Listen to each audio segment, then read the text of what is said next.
ఉన్నది. ఫార్ములా ఈ-రేస్ కేసులో నేటి నుంచి ఈడీ విచారణ. ఫార్ములా ఈ-రేస్ కేసులో ఎన్ఫోర్స్మెంట్ డైరెక్టరేట్ విచారణ గురువారం నుంచి జరగబోతోంది. నిందితులుగా ఉన్న మాజీ మంత్రి కేటీఆర్, సీనియర్ ఐఏఎస్ అధికారి అరవింద్ కుమార్, హెచ్ఎండిఏ మాజీ చీఫ్ ఇంజనీర్ బిఎల్ఎన్ రెడ్డిని విచారించబోతున్నారు. ఈ నెల 2న బిఎల్ఎన్ రెడ్డిని, 3న అరవింద్ కుమార్కు, 7న కేటీఆర్ను తమ కార్యాలయంలో జరిగే విచారణకు రావాలని ఇప్పటికే ఈడీ వారికి సమన్లు జారీ చేసింది. ఈ మేరకు బిఎల్ఎన్ రెడ్డి గురువారం ఈడీ అధికారుల ఎదుట హాజరు కావాల్సింది ఉంది. ఏం చెప్తాం ఈ ఫార్ములా ఈ-రేస్ గురించి? కాళేశ్వరం గురించి మాట్లాడి ఎట్లనైతే బోర్ కొట్టేసిందో ఈ ఈ-రేస్ గురించి మాట్లాడి బోర్ కొట్టింది. అరెస్ట్ అవుతాడు అని చెప్పి వీళ్ళు ఒకటే తిప్పుతా ఉన్నారు గింగిరాలు. ఆఖరికి బాంబులు వెళ్తాయని తుస్సు బాంబులు వెల్చారు.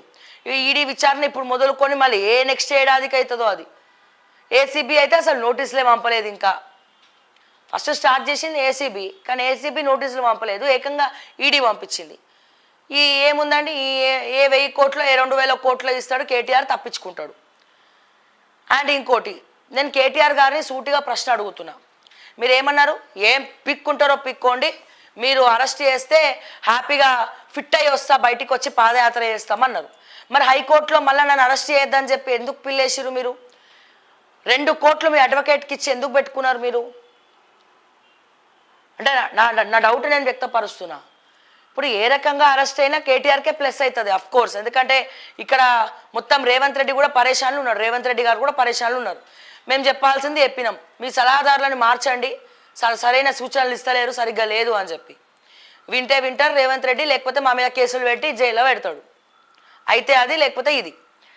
కేటీఆర్ గారు మీరేమో ధైర్యంగా ఏం పిక్కుంటో పిక్కో, ఆత్మస్థైర్యం ఎక్కువ, అదెక్కువ ఇదెక్కువ, మేమేం తప్పు చేయనప్పుడు భయపడడం, వెనకడుగేయం, ముందడుగు వేస్తాం, అరెస్ట్ చేస్తే పుస్తకాలు చదువుతా, నేను కూడా మంచిగా ఫ్లిమ్గా ఫిట్గా అయ్యి తిరిగి వస్తా, మళ్ళీ యోగా గీగా వేసుకొని ఫిట్ అయ్యి వస్తా, పాదయాత్ర చేస్తా తెలంగాణ రాష్ట్ర వ్యాప్తంగా అన్న కేటీఆర్ గారు 2 కోట్లు ఇచ్చి అడ్వకేట్ని పెట్టుకొని, ఖచ్చితంగా అడ్వకేట్ ఉండాలి, కానీ నన్ను అరెస్ట్ చేయొద్దు అని హైకోర్టులో ఎందుకు వేయాలి?